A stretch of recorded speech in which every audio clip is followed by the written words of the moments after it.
Hi.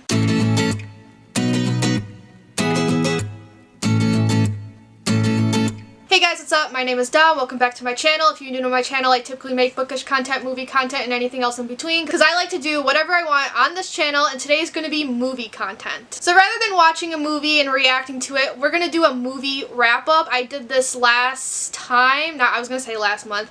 I decided to do quarterly wrap-ups, so I made a video in April wrapping up January through March, and today's video is going to be wrapping up April through June. I have 29 movies to talk about, so we're just going to jump right in, grab some popcorn, and let's get started. The first movie I watched in the month of April was Piglet's Big Movie. I was babysitting the kids. I put this on for them. It's a new to me movie. It's a straight to DVD movie too.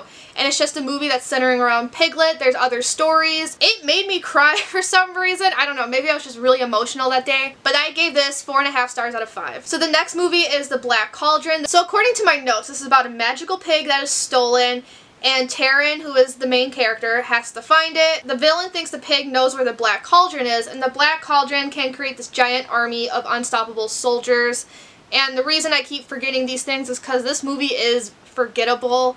Halfway through, I just lost interest in this movie, and it's another one I put on for the kids. They lost interest. I lost interest. For the last half of the movie, I spent the whole time on my phone. I can't really even tell you what happened other than the pig was there. Some girl came in at one point, and it was bad. I was not a fan. It was boring. That was my main problem with it. It was just very boring, and I gave this 1.5 stars. Now that I'm thinking about it, it's kind of a 1-star movie. So next is Nomadland, which just won Best Picture at the Oscars and the Best Director, I think Best Actress as well. It is about a woman who is homeless and she lives in her truck, and it's her adventures from there. She's talking to other nomads and she's learning about their lives. Really, it's the audience learning about their lives, and I enjoyed this movie more than I thought. When I was reading the description, I was like, this is 100% Oscar bait, and usually I'm not a fan of the Oscar baity movies because they're all made a certain way, and reading some reviews, a lot of people did find this movie boring. There is really no plot. It's just each segment you're just following a different nomad and learning about their stories, but that's actually what I liked about the movie. What I was really impressed by is that I thought everyone in this movie was a big name actress, but no one is except for Frances something, I forgot what her name was. Everyone else in this movie are real life nomads, and we were actually learning their real life stories, and I could see why the director won Best Director, because I thought they were actors because they all did such a wonderful job, and here's this director who got these, you know, everyday people to do such an amazing job. Like, no wonder she won. And I was just very intrigued by it. I love learning about everyone's stories. It's not like the greatest movie of all time, granted. Like, I'm not like racing to see it again. If I never see it again, I'm not gonna complain. But I did give it 3.5 stars out of 5, and I'm really glad I did watch it. I was trying to watch all the Oscar nominees. I was only able to watch this one and another one, but I'm glad I was able to see this one. Then I watched the Twilight Saga Eclipse. This was a rewatch. I reacted to this. I'll link that up above, so I'm not going to get into too much detail other than it's a fun ride. So the next movie I watched is another Oscar nominee, and that was The Trial of the Chicago 7, based on a true story, so kind of Oscar baity. It takes place during the Vietnam War. There was a protest against the war, as they were all over the country, and then this protest, there was a very bad clash with police. You don't really see the clash until the end, so the whole movie is the build up to that moment, and you're listening to the people who are on trial tell their story. You kind of get both sides. You mostly get the protester side, but sometimes you'll get the opposite lawyer side, the guy who's played by Joseph Gordon-Levitt. But I thought that was an interesting way to do it. Besides Joseph Gordon-Levitt, there's some other big names. There's Sacha Baron Cohen, aka Borat, aka Signor Pirelli from Sweeney Todd, and aka Thénardier from Les Miserables. This also stars Eddie Redmayne, aka Newt Scamander from Fantastic Beasts, aka Stephen Hawking from The Theory of Everything, aka Marius Pontmercy from Les Miserables. I was also watching this with my father, who is... He did not go to Vietnam, but he was in the Air Force during the Vietnam War. He just never went over, because he joined the Air Force near the tail end, but I was watching it with him. So it was interesting to get my dad's perspective, because when the movie ended, he even said, he's like, I got mixed feelings about this. The thing about this movie is that it could get a bit theatrical, almost like too theatrical to the point it's not realistic, especially the dialogue, which I've read is very common with this director. But like that build up at the end, the intensity of when you're finding out what happened stressed me out. And I did really like the ending. The ending gave me chills, and overall I gave this 4 out of 5 stars. My next movie was a rewatch. I rewatched SHREK. This is a classic. Not gonna say anymore. And then I watched Shrek 2. This is the best sequel of all time. I loved all the the pop culture references. I thought they were hilarious. That's the thing with these movies. I always forget how funny they are until I rewatch them, and I never realize how much adult humor is in them until I rewatch them. And the older I get, the more jokes I catch on to. Great movies overall. But the next movie was a rewatch. It was Super 8. It takes place in I don't remember when it takes place. I want to say like 70s. It's about these kids who are trying to make a movie, but then like aliens attack essentially.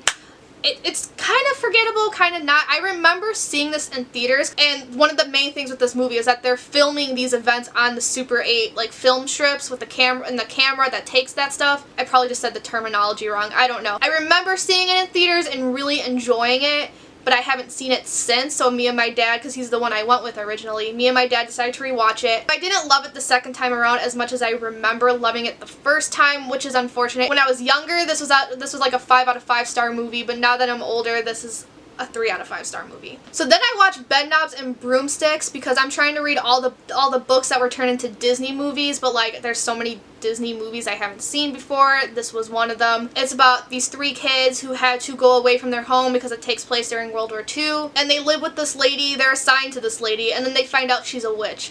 This movie is very clearly a Mary Poppins wannabe, and you could tell by the style, by the music. What's his face? The father, Mr. Banks, is one of the characters in this movie.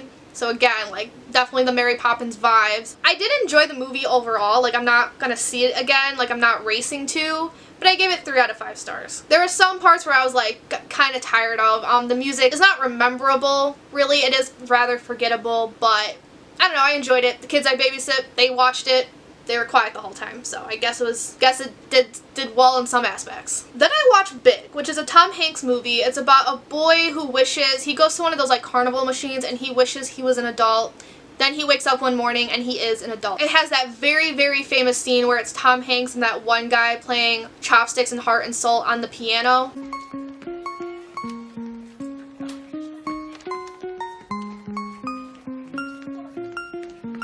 And that's the one scene, that's the only scene I knew about it. So that's why I was like, oh, I really want to watch this because I love that scene. But, wow. Like, it had its cute moments, but I was cringing my way through this entire movie. Which I guess was kind of the point of the movie and, like, what it was going for. Because here's this adult with the mentality of a 13-year-old.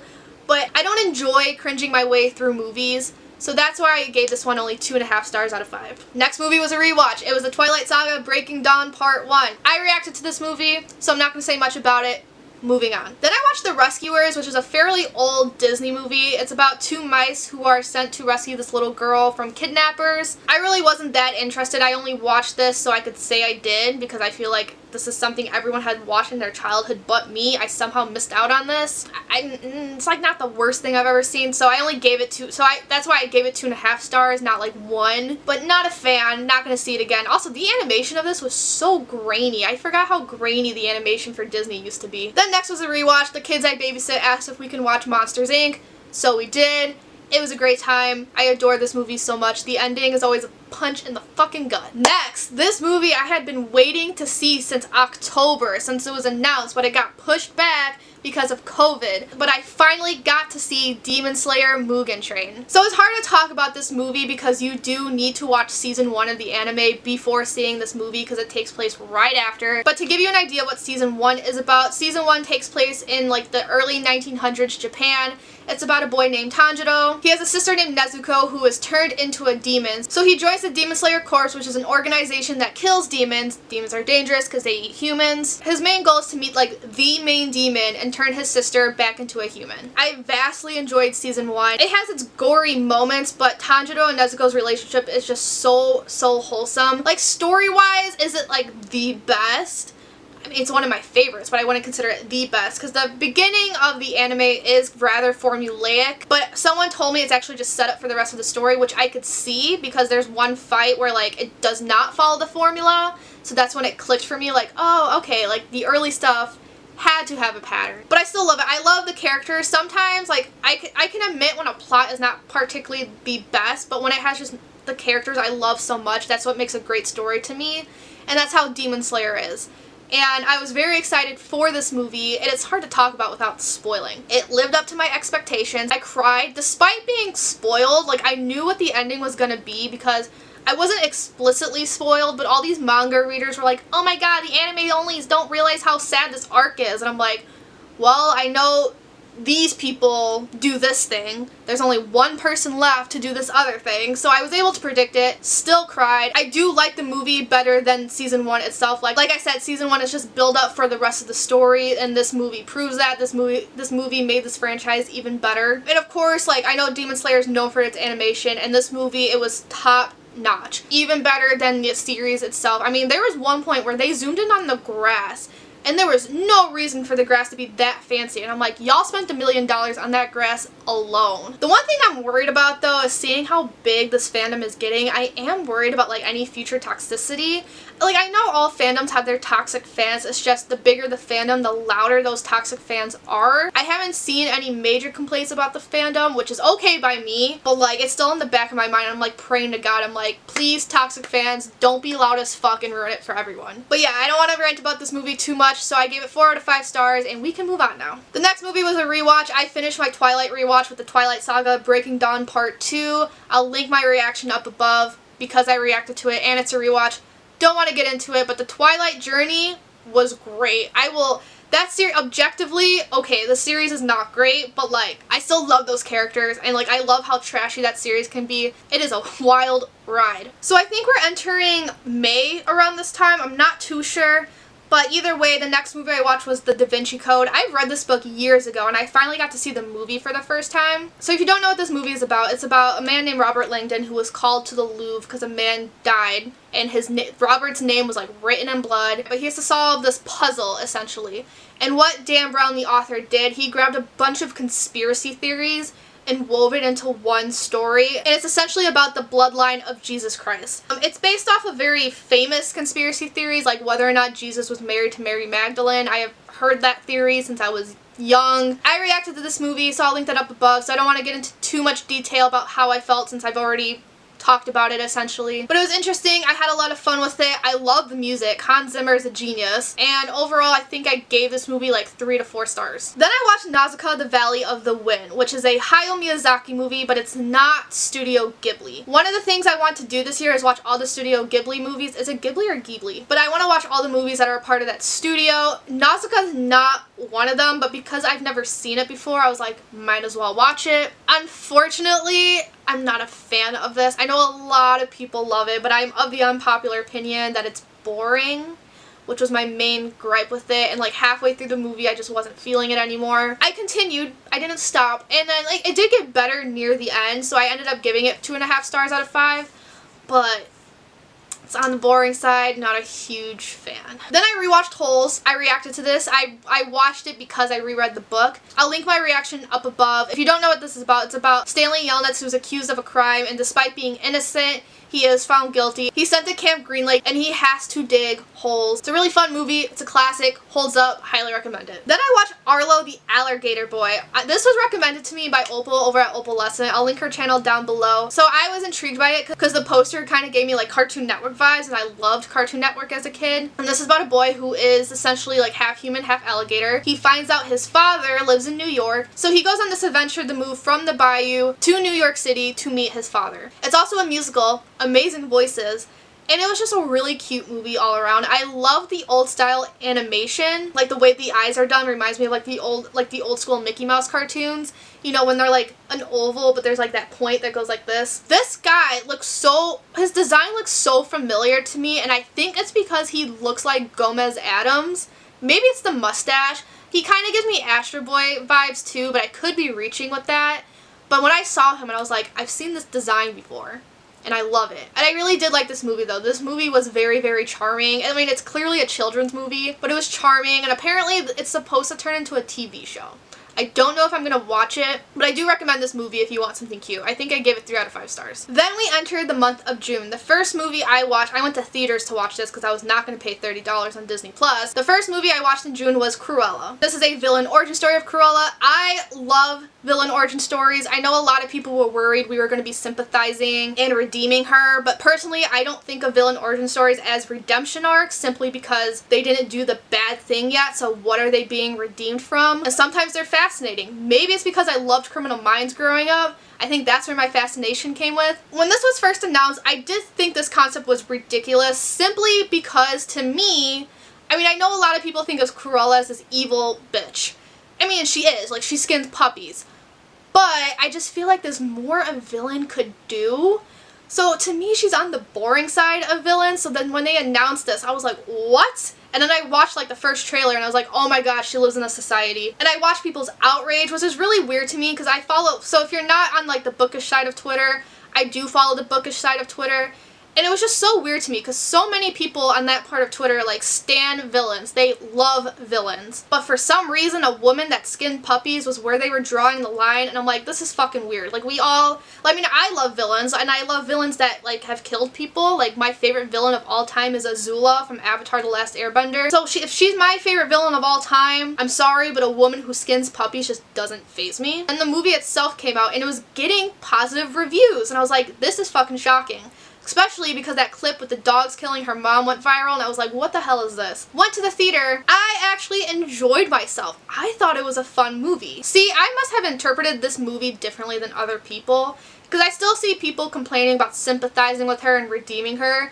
I didn't get those vibes at all. Honestly, I thought Cruella was never a particularly a good person. And when you listen to her narration, my interpretation of her character was that she knew she was a bad person, but own that. To me, that's not really a sympathetic character, and that is by no means redeemable, especially because she was doing bad things throughout the movie, so that's why I'm like, why do people think she's redeemed? I don't get it. Did these people just not watch the movie? Or did I just interpret this film wildly differently than everyone else? I just thought of this as a revenge story, which leads me to the dogs, because yeah, when I saw that clip going around, I was like, what the fuck? But then you actually watch the movie and she doesn't take revenge out on the dogs. It's actually, her revenge is on a single person. And I would argue that the dogs really have nothing to do with her story. I was actually pleasantly surprised how little dogs were in the movie. And if anything, making them Dalmatians was just to be a nod to the original movie. Another complaint people have is that they retcon a Cruella's story, which, I mean, I don't really care. It is a retelling of her character. But again, I follow the book world. Retellings are not new to me. There are so many retellings in the book world. So that's not my complaint. I like this reimagining. I ended up giving it 3 out of 5 stars. And I also must have interpreted the ending differently because a lot of people were like, oh my god, she's a good person at the end. And I was like, what? No, she's not. I didn't think she was a good person at the end. I thought she was a maniac. Someone worded this exactly how I thought of her because, like, there's an end credit scene where a lot of people are like, oh my gosh, she planned the whole thing. I don't think that she planned the whole thing. There was no way she could have seen it coming. So someone worded it exactly how I thought of it. They said Cruella is a maniac, not a mastermind. And I was like, yes. Some complaints I do have about this movie is that partway through I was thinking like, oh my god, this movie needs to end. So this movie could definitely be shorter. And some of the camera work hurt, like especially when the camera was spinning around the room. I mean, they would go so fast that it was blurry. And maybe I just have sensitive eyes, but I would get like almost nauseous and dizzy like staring at these things. It didn't happen often in the film, but it did happen enough for me to complain about it. I should move on from this movie, but I want to mention a few more things.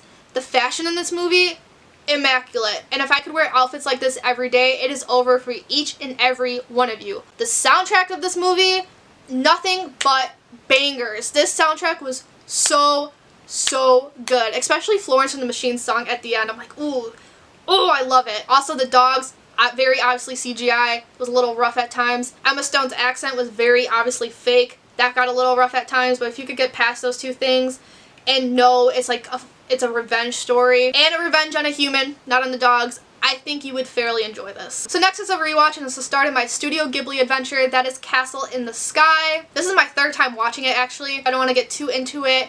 It's not my favorite Ghibli movie, and I did think about skipping it, but like, I can't have a Ghibli marathon without watching all of them, so here we are. And it's the first one. So then I went to a friend's house, and she has HBO Max, so we were able to watch The Conjuring 3, The Devil Made Me Do It, and this is by a different director than the other two.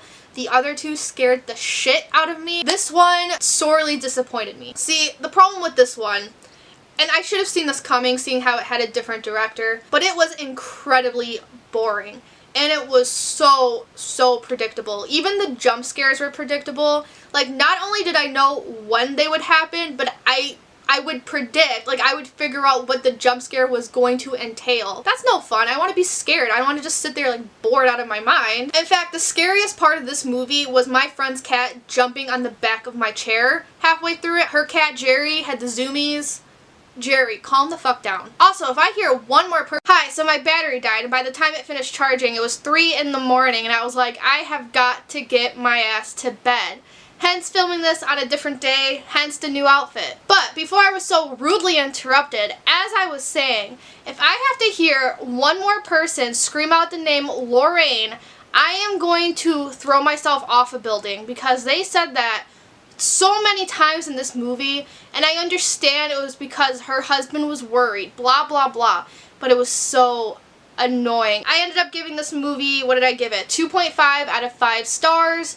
I never want to see it again. Those first two though, so good. So this movie was just so disappointing considering how good the first two were. The next movie I watched was Disney Pixar's Luca. This takes place in the Italian Riviera, and it's about 2 boys who are sea monsters, but when they go on land, they become human. This movie was so cute. I don't know what the critics were talking about though. I love this movie given how like simple it was. Sometimes all you need is a simple story. I mean, of course, it's not like a perfect movie. Like in the beginning I thought the pacing was a little awkward and there were some like weird things here and there. But in the end, what I loved about this movie is that it reminded me of my grandma. So, I mean, I've mentioned this on the channel a few times before, but I am half Italian from my father's side. My grandma is like from Naples and she moved here when she was 6.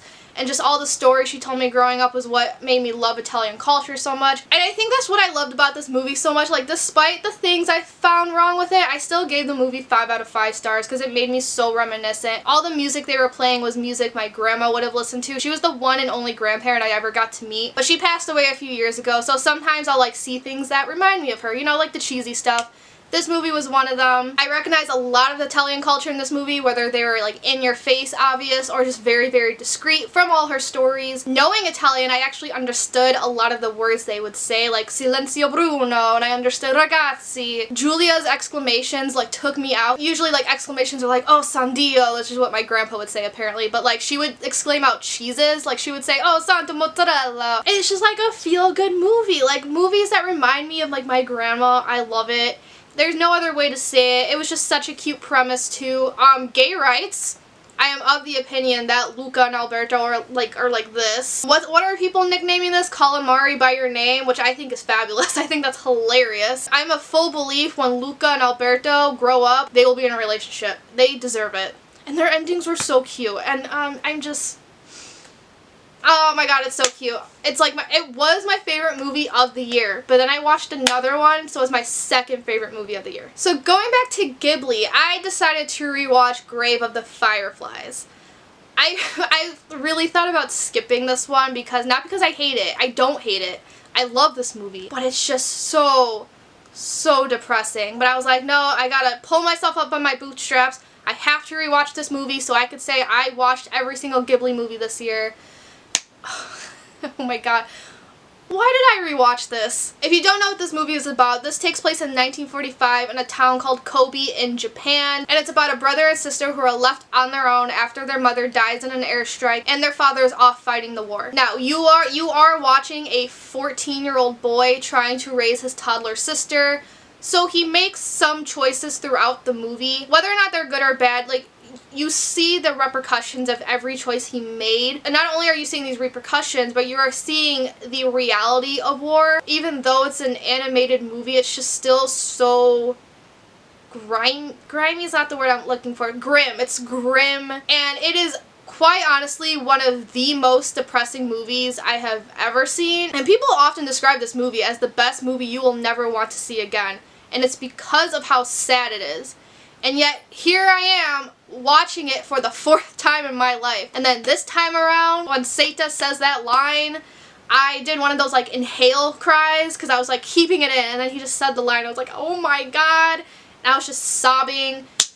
It's rough. This movie's rough. And then I found out it's based on a true story, which, like, I hate it here. Oh my god. But if you have not seen this movie, I do recommend it. This is a movie that I think everyone needs to see because I saw, like, a comment talking about this. It's one of those movies, rather than showing you, like, the actual soldiers and stuff, you do see, like, I don't want to say the real victims because it's not like a contest here, but one of the main victims of war are the innocent civilians, and you get to see that in this film. But after this, I needed something happy, so I decided to rewatch The Proposal, which is one of my favorite rom-coms. I'm not typically a rom-com fan, but it's one of those movies where, like, with other rom-coms, if I see them on TV, I will keep changing the channel, whereas The Proposal, if I see it, I will stop and watch it. And it's something I needed because this movie's hilarious. Like, this and Amelie are like the only two rom-coms I thoroughly enjoy. This one I watched with my dad because it was him that I heard watching it. I'm like, I'm in the middle of crying. I'm gonna go join you. And good thing I did. The next movie I watched was A Whisker Away, which is about a girl who has a crush on this guy who does not like her back the same way. So in order to get his attention, she turns into a cat. So first of all, this movie stars Natsuki Hanae, I think his name is, aka Kaneki from Tokyo Ghoul, aka Falco from Attack on Titan, aka Tanjiro from Demon Slayer. Okay, this one was a rough one. First of all, the couple, okay, because this is, you know, another romance movie. But I like the ship dynamic with the talkative girl and, like, the quiet man, except for, like, I still want a well-written character and not annoying. Like, the girl is very annoying, and I found the boy to be extremely bland.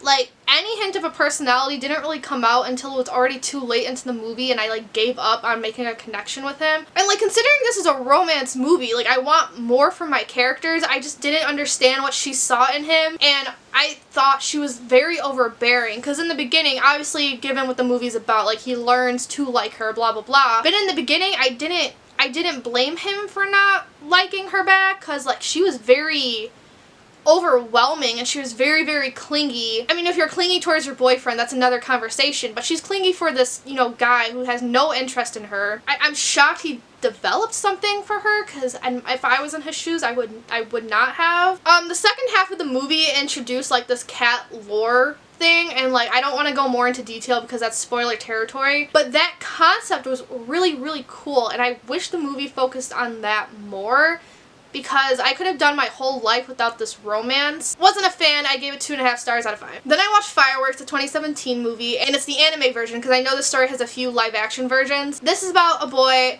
and again, they're always in junior high. Like, you're 12, you're gonna find someone else, but I mean, that's besides the point. Anyway, it's about a boy and this girl who have a crush on each other, essentially, and she asks him to run away with her. There's this, like, little magic marble thingy-mabob, and every time he throws it, he can go back in time and fix whatever thing he wants to fix. I was actually shocked by how low the score is on Letterboxd. Like, it's below 3 stars.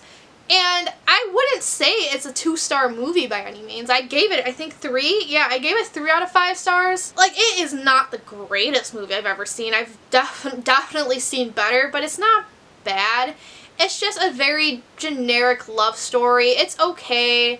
I enjoyed myself watching it. I'm not going to be racing back to see it anytime soon, but I didn't hate myself. I thought it was cute for what it was, but like yeah, generic. Especially because they were 12. I think that was my biggest gripe. That's my thing with anime. Like, sometimes anime just has such cool concepts. I just wish they would age up the characters. The voice acting, they need better actors, because these characters, I forgot they were in junior high, because the voice actors are clearly so much older, especially our main character, because that voice actor could be in his early 20s at least. No way is he 12. The other thing about this movie, it had a very iffy ending. It's an average love story with an iffy ending, because, like, some people argue it's an open ending. I don't think it's as open as people were saying, but I also don't think it was a good conclusion by any means. It is a little confusing. But my last thing with this movie is about the animation, because sometimes the animation was fine. But when they were animating the fireworks, so pretty. My main gripe, though, was with the CGI. That CGI was rough at times. Like, it actually hurt to look at because it was so bad. 3 out of 5 stars, nothing more to say to that. So my parents were on, like, a religious movie kick recently, and then we decided to have a little family movie night, and we watched The Song of Bernadette. This movie is based on a true story. It's one of those based on a true story, Jesus is real sort of things, which I have mentioned in the past. I have a very, very hard time with these types of movies. Growing up Catholic, I've seen a lot. And my conclusion, when it comes to religious movies, I like the biblical stories the best. Like Prince of Egypt is a banger, you know. There's Joseph and Something that I had to watch in CCD when I was younger. That was a really good movie. VeggieTales, always nothing but bangers. Every episode slapped. Passion of the Christ, I liked a lot better than I thought I would, despite all the controversy surrounding it. But it's these type of movies like Fatima and like this one. I just have a hard time with it because I don't want to like discredit what happened here, because in the case of the Song of Bernadette, it's about a woman named Bernadette who's from France. This took place in like the 1850s, and she claimed to see the Virgin Mary. She never called her the Virgin Mary. It was always like the lady in white. It's just the reason I have a hard time with these movies is because of how formulaic they are, to the point I am like convinced Hollywood changed things to tell a story.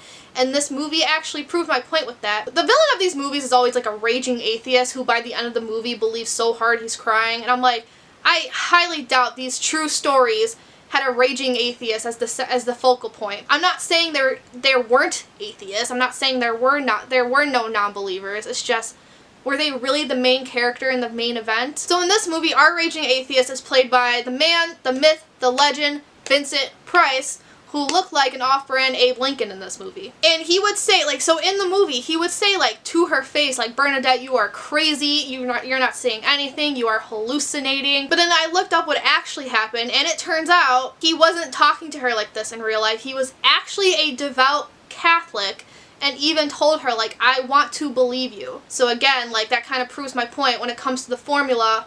Hollywood changes things in order to tell a convincing story, which I think discredits, like, what actually happened.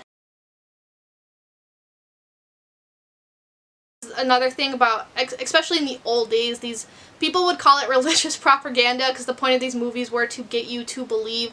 In fact, there is that, you know, rather valid quote in the beginning, like, it was like religious people, they don't need, if you believe, you don't need proof. If you don't believe, you will refuse to see the whole time. But it's a good point. But like, I was raised Catholic, I know the stories, and went into it with a Catholic mind. Not a Catholic mind, wow. Went into it with an open mind, and I just still like wasn't convinced. Which sounds horrible. One of the things was probably the actress's acting. The main actress, so Bernadette, was played by Jennifer Jones, who won an Oscar for this. So I went into this like, oh my god, she's gonna be amazing. Are you sure she won an Oscar? Did we watch the same movie? Or who were the other nominees that year? Were they really that bad? Or did Jennifer Jones win because it was Oscar bait? Her acting was horrendous in this movie. It was horrible. Like, her bad acting is also part of what made the story unbelievable for me. Or not unbelievable, unconvincing for me. Because Fatima, I had my problems with Fatima, but I was still like somewhat like, they said, like, there's things involved in the Fatima story that still has me, like, partially convinced because these kids predicted World War I, essentially. There is that miracle that the Virgin Mary supposedly performed. Things you can't explain. Whereas in the Song of Bernadette, according to the actual film, all she did in the movie was just say, the lady wants me to speak to her every day. Like, what does that prove, you know? Granted, there was the thing with, like, the creek and stuff. That's, like, spoiler territory, so I don't want to get into it. But I was still left unconvinced. Vincent Price was great. He was the best actor in this whole movie. Everyone is actually terrible, but him. I'm just glad Bernadette found peace, though, because I did feel bad at the amount of people in the town who were making fun of her. Like, no one deserves, like, some of the shit she went through. Like, no one deserves that. So I felt bad for her in that regard, obviously. She seemed to have found peace in life, and I'm glad she did. I did give this 2.5 stars out of 5, which seems generous. I really think I should give it a lower rating, but maybe it's like the Catholic guilt, so I'm just kind of scared to.